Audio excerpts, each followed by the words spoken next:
Welcome to the Canzano and Wilner podcast, everyone. I am Jon Wilner. He is John Canzano, and we are going to talk about his weekend and a whole lot else. We're going to talk about a whiteout. We're going to talk about court ruling. We're going to talk about big games. We're going to talk about coaches complaining, about travel. A lot to get to here, but let's start. Let's start, my friend, with your weekend. I'm curious. Yeah. I've never actually been to Beaver Stadium. You were there for Oregon, Penn State, a whiteout game at night, and 10,000? 111,015. Okay, so let's talk. First of all, did you have any trouble getting there? Because Penn State is one of the most remote campuses in the country, kind of like Washington State. Yeah, but it was compared to Pullman when people were talking about it. But it's a slog to get there, and it's the kind of place where you need to make your travel plans a year ahead of time. I flew into Harrisburg, Pennsylvania. It's about 90-minute drive from Happy Valley. You can also fly into Pittsburgh, which is maybe 2:45. You can fly into Philadelphia. It's about 3 hours. You can go to Baltimore, 3 hours. Nothing's easy, right? None of this is easy. You also need to book your hotel a year in advance if you want to get it. Otherwise, you start really having to look at Altoona and Harrisburg. But what I did is I flew into Harrisburg and I stayed right there, right by the Harrisburg airport on Friday night. And they were having the Daughters of the American Revolution were having their chapter meeting on Saturday at the hotel. Betsy Ross was making her way around the lobby. So on brand for Pennsylvania. Yeah. I know. I'm in the elevator and I'm like, what year is it? And they go 1776, so yeah. It's, but my photographer and I drove from Harrisburg to Happy Valley on Saturday morning. It took us only 90 minutes. We got in there and we very quickly realized that, there's 111,000 people here to see a football game. Like the tailgate area is very well organized, but it's massive. It's 3 times larger than anything you see in the Pac-12, right? Just a massive footprint and a lot of people trying to outdo each other. It's, Penn State fans walking around going, isn't this the greatest thing ever? Like, this is great, isn't it? You're having a great time. Like they're really, sort of earnest about it and want to make sure everybody's having fun. But the tailgates it's not just flags and tents and banners. It's couches. It's bartenders with full bars. It's DJs who are set up and playing music. And they opened the lots at 9 a.m. for a 7:30 kickoff game. So you can imagine by about 2:30, the crowd's blowing a .12 and it's a very festive atmosphere. But Beaver Stadium itself, it's huge. It's massive. It's one of these places where they've just expanded and expanded and expanded. And it's sort of, it's not fully functional in that way. And that the restrooms, like there were a lot of porta potties and you can see that they sort of trying to get along while they're doing, a renovation and it's not the fanciest place. It's visually stunning when you're up in the press box to look down and see 111,000 fans and they're all sort of, chanting along and playing along to all the music, and they're all in white, right? Yeah, all in white, and just some specks of green. I mean, it looks like a wok filled with white rice with a little bit of parsley in it. Like, it's just mostly this sea of white mass. And here's the thing, though. It's not that loud. It wasn't ear-splittingly loud. It wasn't Autzen Stadium loud. It wasn't Husky Stadium loud. It was loud, but I think just the acoustics of the building, the openness of the stadium, much like the Big House, much like the Horseshoe at Ohio State.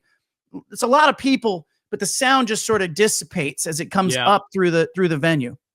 Interesting. The Big House, I love the Big House because I agree with you about the sound, but it feels much smaller. The thing I love about the Big House is the physical space doesn't feel that big, right? There's no way they can. It seems like they could pack 110,000 into the actual stadium.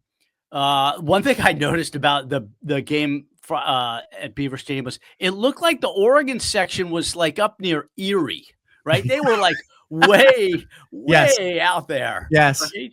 How many Oregon fans made the trip? One little section, and it was off to the right of the press box. And you're right. It was almost like way up in the corner of this shoebox. Yeah. They had this area where the Oregon fans were. And then There were some fans that had bought tickets that were speckled throughout, but yeah, it was like sticking them in the most remote part of the stadium. Yep. So it was loud, but not as loud as Autzen or Husky Stadium. And what else it didn't seem to me like Oregon was rattled one bit, right? Dante Moore looked like he was as comfortable as he would be playing at home. They were able to do what they wanted to do. Yeah. Really a terrific performance by the Ducks. Yeah, it was. It was a strong performance. They were not rattled by the sound. They came out with a chip on their shoulder. They flew around. That first half was like a tug of war. Yeah. You really saw it open up in the second half. I thought the play callers got much more creative. I think Penn State was very conservative, through about 3/4 of this game offensively. I just don't know if they have the play caller there to stay with a team that can score. And so, right. And then Oregon makes the play in double overtime. I mean, I think the narrative would be very different if James Franklin, Penn State, if they go for 2 in that first overtime, do they end the game right there? Yeah. We get into that second overtime, Oregon makes the play, but I think if Oregon loses that game, we're talking about Oregon blowing a 14-point lead in the fourth quarter. Like it was not without questions for Oregon, but a really big win. And James Franklin looked sick after the game. You kind of feel for the guy. Like, you just can't win those games. I think part of it is how they play the game. Yeah. Kind of play not to lose. And I don't think you can do that in big games. I didn't feel too bad for him this time. I think that you get what you deserve when you schedule Villanova, Florida International, and what they have, Nevada. Mm-hmm. That's terrible. They should never be playing a schedule like that. Yeah. Now, I admittedly, Oregon didn't play a super tough non-conference schedule, but they at least made the attempt by scheduling Oklahoma State. There was no way to know that the Cowboys were going to be terrible. So credit Oregon for trying. Penn State didn't even try. Mm-hmm. And it looked to me like they were having trouble adjusting to a higher level of play from Oregon, partly because of who they had faced the first few weeks. They also were just so in a shell and conservative. Yeah. And look, I watched Oregon and Northwestern. I watched Oregon and Oregon State, like up close. These teams ran the ball a little bit on Oregon, and I expected Penn State to come out and try it, and they just didn't. It was like a half-hearted effort to run the football. It was very much, punting on those 4th and short situations. Oregon was going for it in those situations. I think ultimately, once Oregon broke through, the play calling did open up in the second half. And both defenses, I think, were just weary towards the end of that game. They were on the field in such a physical game. Won't be surprised if these teams meet again. It could meet in a playoff, could meet in the Big Ten championship game. But yeah, they left State College feeling pretty good. Yeah, they should. And they've got, that was their toughest assignment, right? They've got Indiana at home, USC at home. They don't play Michigan. They don't play Ohio State. The whole thing is set up for them, and they got a 2-game cushion, right? Because if they finish 10-2, they're getting in the playoff. And right now they got 0 losses, so they've got some wiggle room. They're in great shape. Now they got to figure out how to host that home playoff game, right? Yeah, and look, that's my goal for Oregon: host that home playoff game. There was such emotion after the game too. Like Dan Lanning on the field, you didn't know if he wanted to punch somebody or hug somebody or cry. And the quarterback Dante Moore, who's in tears. He's on the ground, and Will Stein, his coordinator, comes over and lifts him up, and they hug. And you could tell how much it meant to Dante Moore to have that performance on that stage after everything he's been through and the waiting and the questions about him. And so it was really a catharsis. You just sort of hope that Oregon emotionally doesn't do what they did last season after beating Ohio State at Autzen. They kind of celebrated like that was something. And then they were never the same after that. So I'm eager to see them against Indiana, eager to see them go to Iowa, eager to see what the second half of the season holds. Yep, they've got a bye. That helps, right? Yeah. They were hurt competitively by having to play the week before going to Happy Valley, but I think now they get the bye this week before Indiana comes in. That'll help them recalibrate for sure. So you happen to watch the Husky Ohio State game? Yeah, I mean, the physicality of Ohio State was just too much for Washington. Yeah, it was just too much. That's, the question was, would they be physically ready? They were not, and that's a playoff contender, championship contender physicality wise.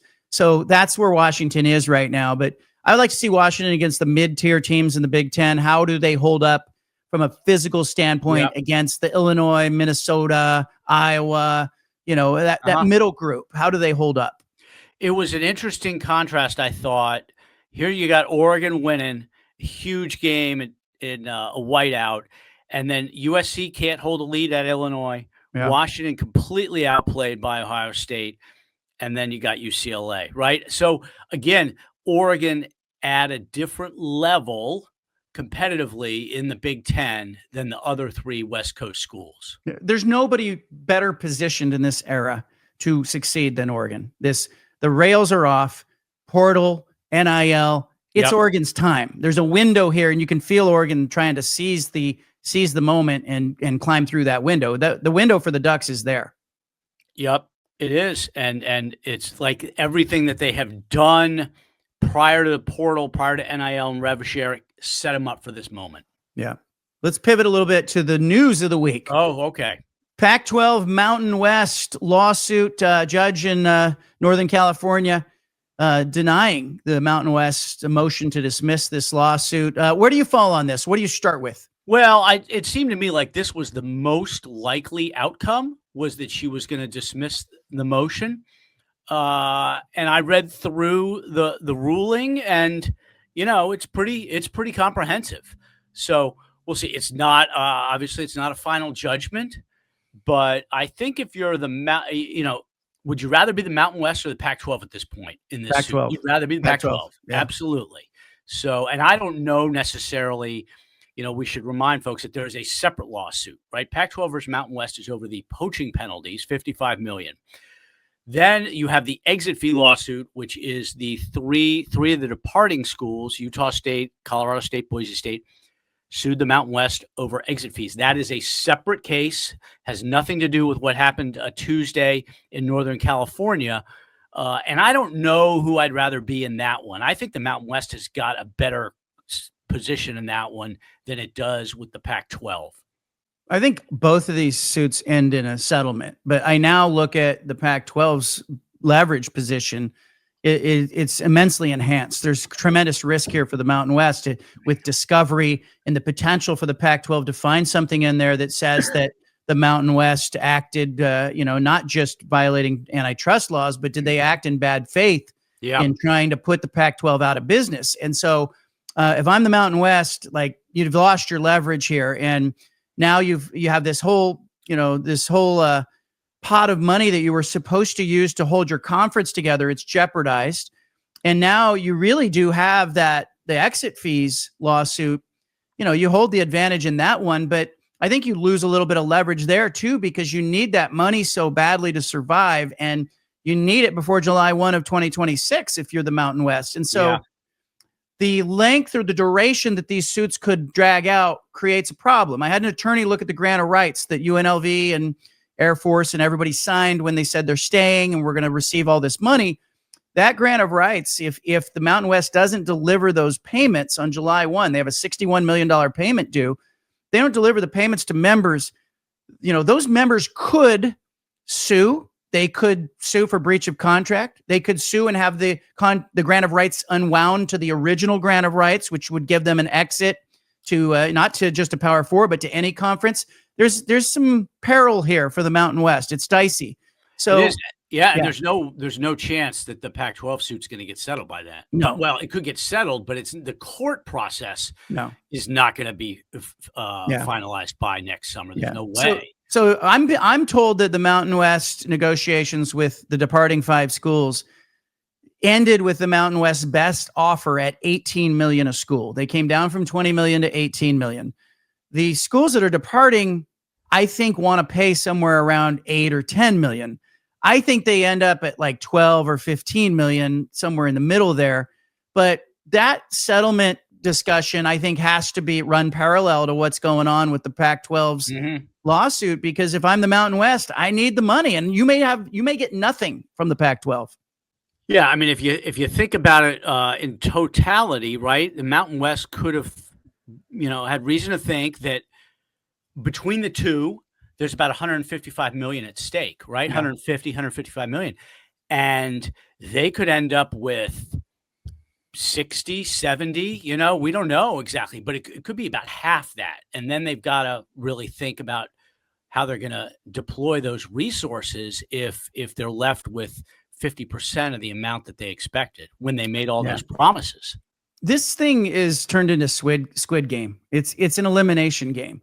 And look, I think there's only room for one conference in the western part of the United States when it comes to media rights, when it comes to like who's got the best teams.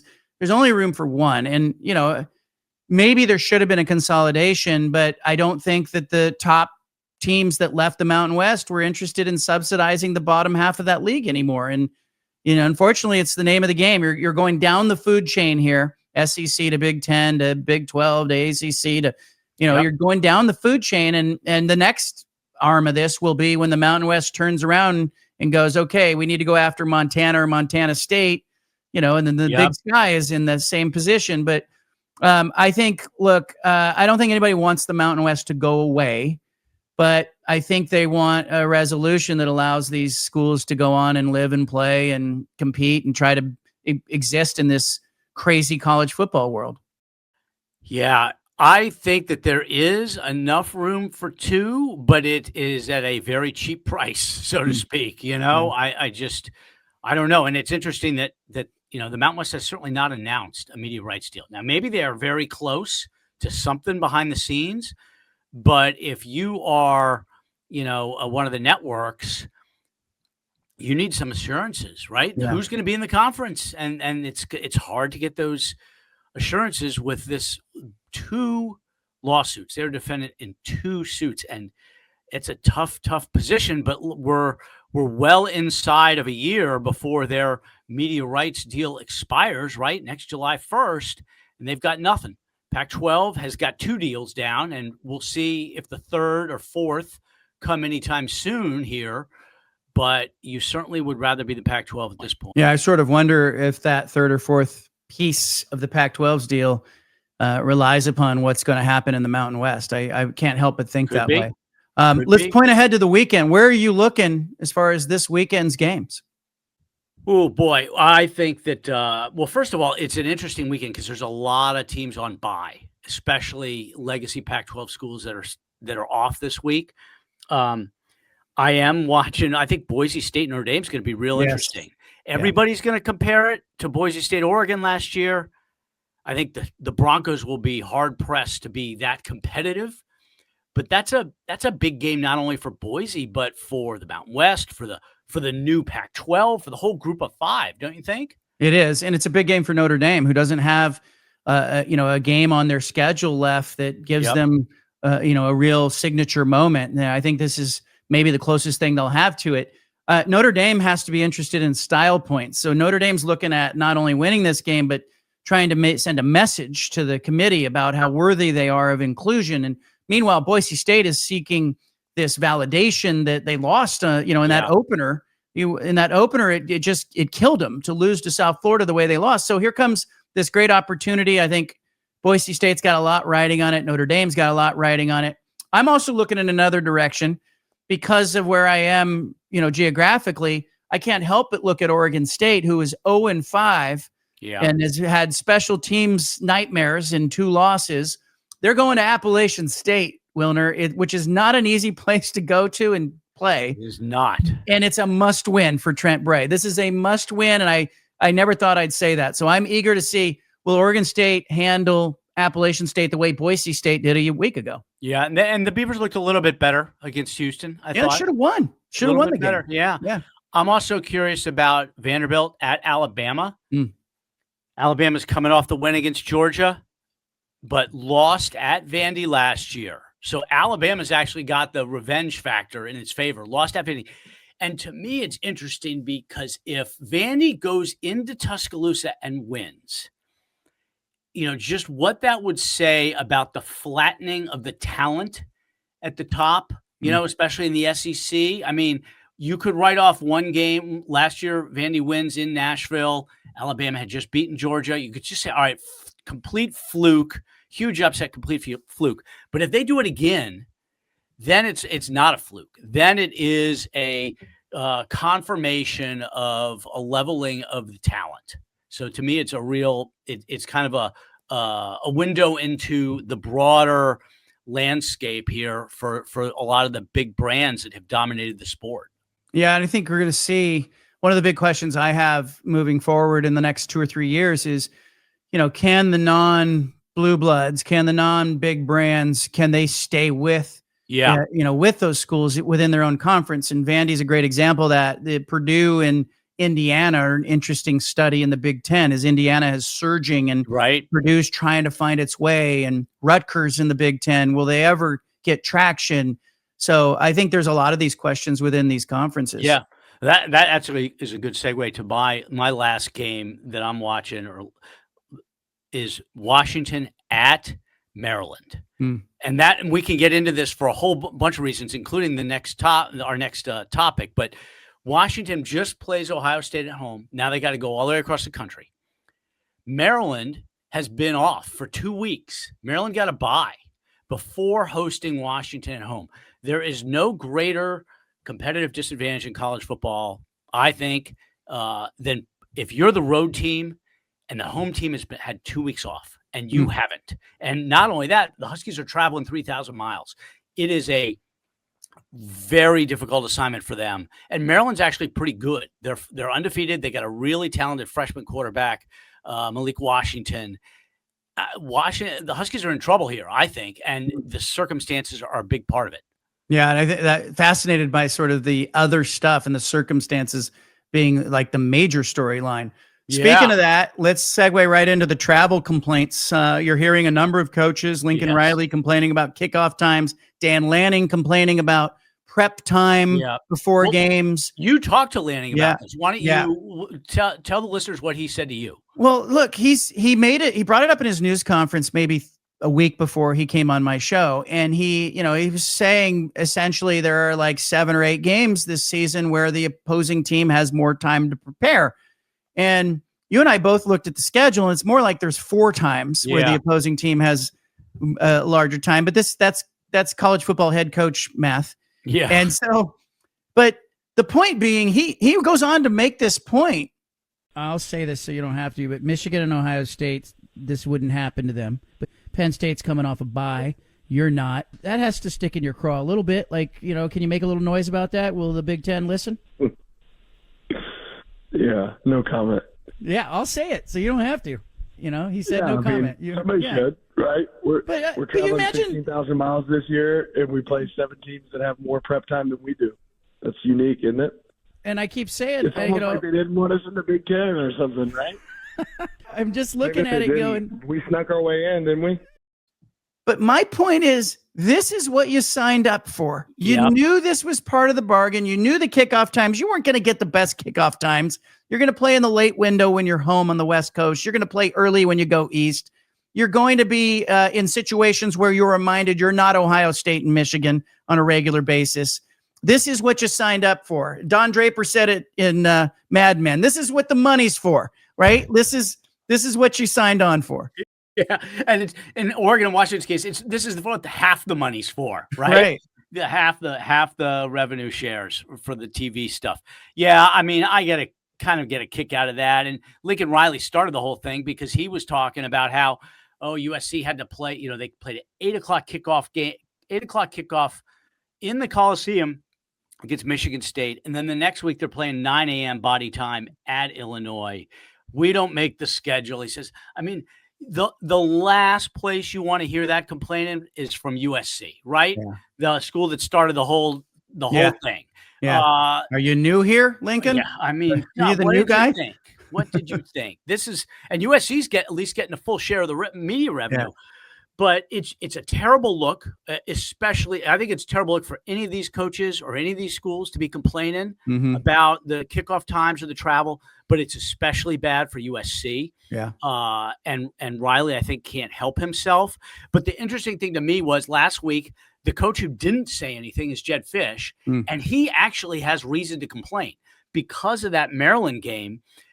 And also Washington has 4 games where the other team is coming off a bye and the Huskies are not. And that 2 of them are at home. Well, 2 conference games at home, then Ohio State's the third, but the Apple Cup screwed it up. But nonetheless, I don't want to get too much into the weeds. Washington got the short straw. There's zero doubt about that compared to USC and Oregon. And yet Fish hadn't said anything. So, good for him keeping his mouth shut. I think all these guys should be just piping down when it comes to the travel. This is the deal. Yeah, you're not Ohio State. You're not Michigan. You're going to play Friday nights. Yeah. You're going to have weird kickoff times. Yep. They're not going to be thinking of you before they think of everyone else. And, or people may look at Oregon and Penn State and Ohio State and Michigan and say, oh, that's the top of the conference. But that's not how the Big Ten currently views it. No, and the thing about it in the Big Ten is Ohio State and Michigan alone are worth more than half the media value for that conference, right? You take those two out, and there's almost no difference between what is rest of the Big Ten and what would have been a Pac-12, right? It's Ohio State and Michigan are the kings of the hill when it comes to this stuff, and they can dictate when they're going to play and when they're not going to play, and everybody else has just got to live with it. Make sure you subscribe to this video cast. We will be back next week with an all-new episode. You can read me at JohnCanzano.com. You can find him at WilnerHotline.com. Thanks, everybody. Thank you very much.